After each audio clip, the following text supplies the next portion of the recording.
A clever way of applying filters to your pivot tables, other than using the report filter option in the top of a pivot table here, is to use the data slicer. So let's take the employee's large pivot and look at adding a data slicing option. Now this is done through the Analyze sub-ribbon of the Pivot Table Tools ribbon, and we have Insert Slicer. Now what the slicer will do is allow you to choose any of the fields in your underlying data, that's why I have such a list here, and then use that as a filter for your pivot table. So if I were to take the marital status, for example, okay, I get a little slicer for all the marital status. Now I can resize this box, it doesn't have to be that big, and I can move it about, so I can place it over here. Now at the moment, this data slicer is not filtering my pivot table. If I were to click on Sin, then it would just filter out the single people. So this pivot table is now the single people. Div, divorced, and Mar for married. So it's effectively applying a top level filter.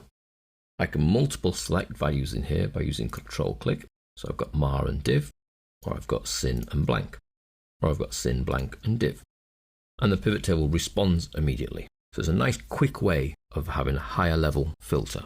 Now it doesn't have to be using fields that aren't in the data. You could use one that is, and I can have more than one slicer. So I could leave that marital status one there, go back to the Analyze and add another slice, and let's add one that's based on the department. Okay. Now the beauty of adding the department one in, if I move across to here, is I can instantly see that this is working. Now you'll notice that accounts and finance are, I was going to say grayed out, but they're light blued out. The reason for that is that we have the marital options missing, so let's add those back on and add the blank back on, and then that way we get all our departments back. Now if I just want to see accounts, I can choose accounts, and you can see then I just have accounts, and the only person in accounts lives in Northallerton. Let's do clerical, and we get a bigger expanse, or just like the marital status, I can Control click. So I could have sales, personnel, and clerical. So we can see with our slicers open, let's resize that slightly. Once they're resized big enough not to see any more data, the scroll bar disappears, so you know it's big enough. And they work together. So I could change that to div, and it's now div, clerical, sales. Personnel being light blued out means there are no divorced people in personnel. Or I could go back to married, clerical, personal, sales, or I could go back to sin, clerical, personal, sales. So these data slicers are effectively filtering the data before it gets to the pivot table. Is probably the best way of looking at it. And then we only see the data in the pivot table that matches our higher level filters. And you can have as many of these slices as you like. Obviously, the larger the screen resolution, the better, because you can put them where you want them. And should you wish to remove all the filtering that a slice is applying, you just click the little cross there. And that way we see all the marital status. And that little cross there brings back all the departments. You can format your data slices. They don't need to be blue. With the data slice selected, you'll see you have Slicer Tools options, where we can control the size over here and the width. And we can also control the colors. Lots of color choices to choose from. Go for dark blue, I could go for red. I could go for orange. Notice it only affects the slice that I've chosen. So this slicer could actually be a different color. That could be green.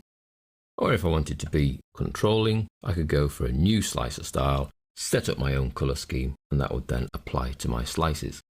Now, if you have multiple slices on the sheet, so we have the marital status and department, I can move them about, but notice how the marital status has gone behind the department because the department slice was added after the marital status one.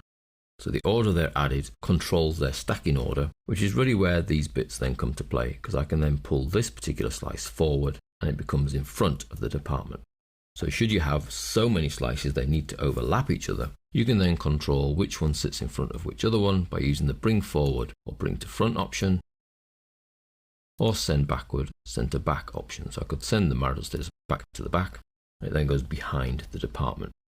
The original stacking order is controlled by the order they are added. So I could add another one, clicking into pivot table, analyze, insert a slicer, and let's have a sex, which is just a 1 and a 2, so I can make that one a lot smaller. And this one's added the most recent, so it will go over the top of the other two.